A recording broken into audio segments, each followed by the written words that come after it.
Leading is selling. I know.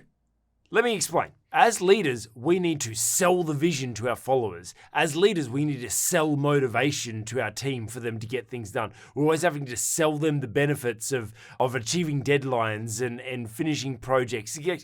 Our job as leaders is to sell people. And today I want to look at how doing sales has challenged my leadership.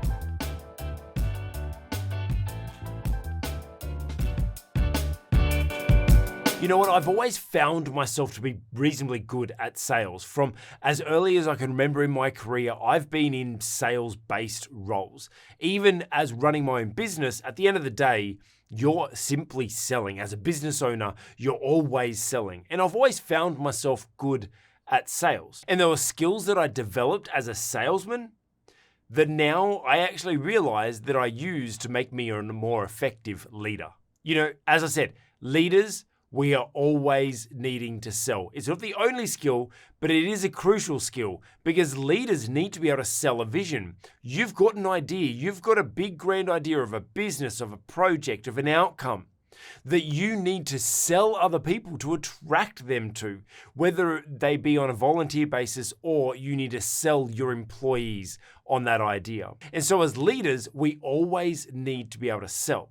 You know, even just chatting one-on-one with our staff, when we're trying to motivate them, help them over a challenge, help them perform better, we're always selling. We're selling them on the idea that we want them to buy into. Because ultimately, isn't that what sales is all about? Trying to help someone buy into your idea. And just like when you look at the sales industry, there are great salespeople. And there's some sleazy salespeople as well.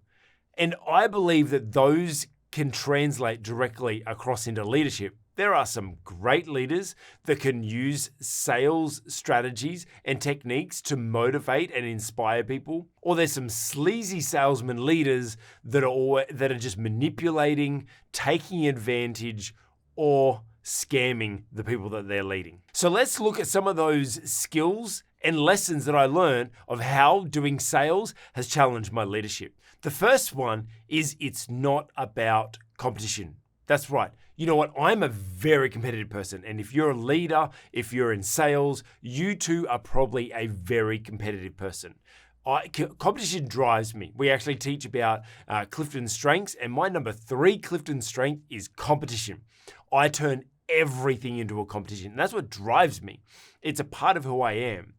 But one thing I learned with doing sales is while doing sales and being competitive really helped me, it also really hurt me in my leadership. You know, when I look back at one of my first ever sales jobs, I was selling mobile phones, literally running around on the street with a backpack full of mobile phones. Now, this is the days before people actually had mobile phones, and very few people had mobile phones on them.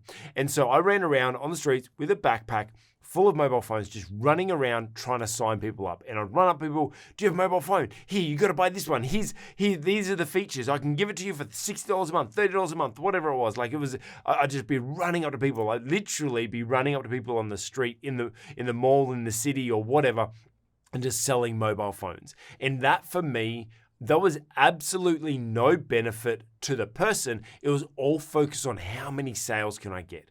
It was always just a competition. It was a competition. I didn't care who you were, whether you needed a phone or not. It was, for me, it was about competition. And then I transitioned into my second sales job, which is where I started selling roof restorations. And you know, when they go and replace the tiles in the roof and they paint it all and they fix it all up and everything like that. And it was, you know what, I went into it and I realized that I wanted to approach it differently. That while I was still competitive, I wanted to approach it in a way that it wasn't about me ticking boxes. It wasn't about me achieving a certain result. What it was is I actually stepped back. I remember on the first day, we're all in our vans. We got driven around to spots, and my team leader turned around and he said, "Craig, this is your street," and then dropped me off, and then drove up the road and said to someone else, "This is your street." And you'd see people jump out of the car and they'd run out and they'd knock on the door, no, knock on another door, no, knock on another door, and they'd just be running. And I saw this, and I just saw them running up the street, just knocking, no, knocking, no. And I just went, There has to be a better way. I can be strategic. And so what I did is I approached it in a very strategic way. I looked at a house. I assessed the house. I figured out, do they actually need this? And how can what I have to offer them better serve them? And what I found is I got 100% hit rate. That's right, because I only knocked on the doors of the buildings that actually needed it and that I knew could benefit from it. And I sat and took time to get to know the people and a whole bunch of other sales things as well. But what I realized is rather than it just being a competition, it was actually about helping people. Now, this was where I was challenged when I actually transitioned into my first ever sales leadership role in this same organization. I grew from being just a door knocker to actually running the state sales department. And so when I was put in this position, I thought the competition, because competition what drove me, competition is what will drive everyone. And so I just pitted all the teams against each other and caused all these crazy competitions between people. And what I found is the competition was only motivating and driving the top 1 or 2 people in the team. Everyone else was demotivated because they knew they weren't going to win. There was always 1 or 2 at the top that were going to win, and it drove them and it demotivated the rest. And what I realized is that competition is not the best way to lead. Competition is all focused about driving towards an outcome. Whereas what I realized is that if I was able to, instead of drive competition, drive purpose, I was able to get a better result out of my teams. Help them discover what their purpose was. Help them discover the purpose of the outcome of achieving the results. And so instead of driving competition, I drove purpose and got a better result with my team. And so leadership is not about competition. And number 2, leadership is not about performance either. You know, I thought I was promoted into that role because I was the best performer on the team, where I thought that as leading this team, what I had to do is I had to help them perform the same way I was performing. That's why they were making me the leader.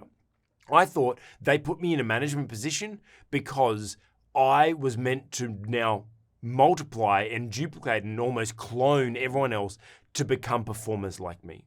And so I started out trying to force people to perform like I performed. And what I found is I was really trying to drive people. And what I found is I ended up being just the carrier of these people, and I was almost having to micromanage them to get the performance that I would get because I was trying to duplicate myself in them, and I was trying to drive them to get performance.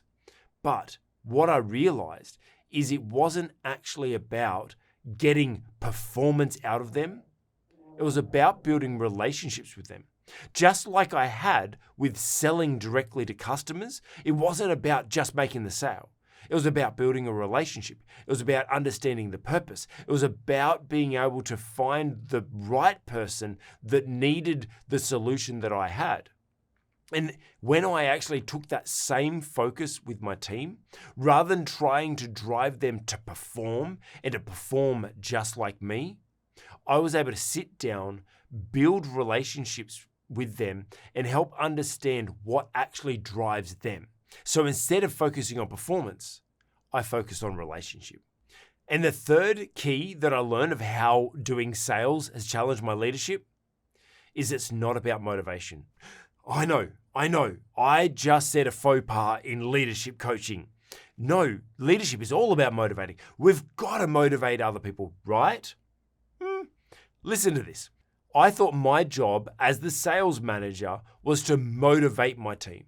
And so I spent every morning, I brought in Red Bulls and I put on loud music to pump them up, and I tried to get hoorah with them all, and I try to motivate them all, try to get them all motivated.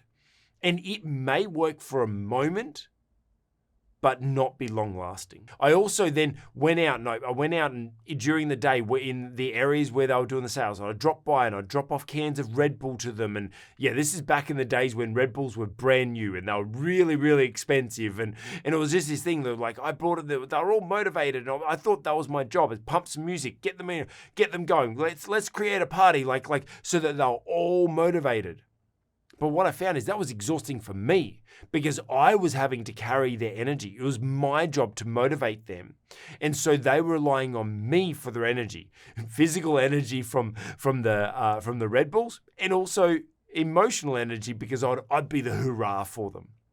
But it was fatiguing. It was fatiguing for them and it was fatiguing for me because I realized that when I wasn't there motivating them, they weren't motivated. And what I realized in this position after trying to do this for a few weeks and months and not actually getting long-lasting results with people is I realized that everyone's motivated differently. I realized that motivation isn't actually the key. It's inspiration. There's a difference. Motivation comes from within. I can inspire you, but I can't motivate you. You need to motivate yourself. And it was something that I actually learned many years later in formal setting when I did my university degree and when I was learning about a theory called self-determination theory.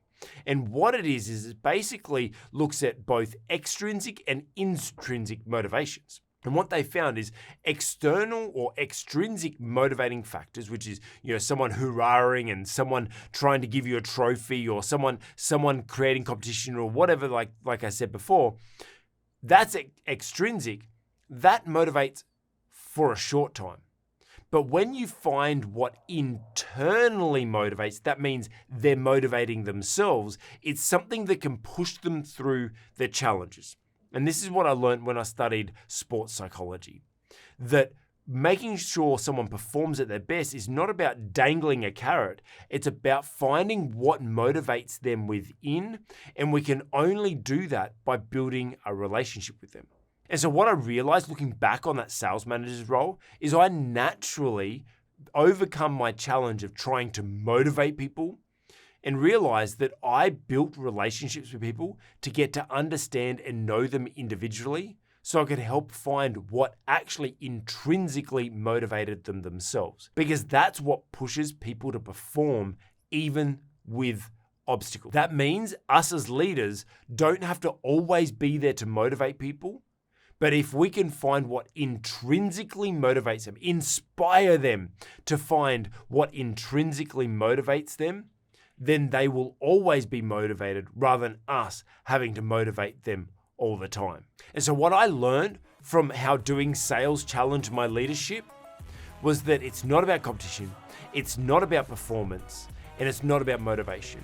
We need to find someone's purpose so that we can help them intrinsically motivate themselves so they can drive themselves through challenges. They can overcome the obstacles that they face, and that's our responsibility as a leader.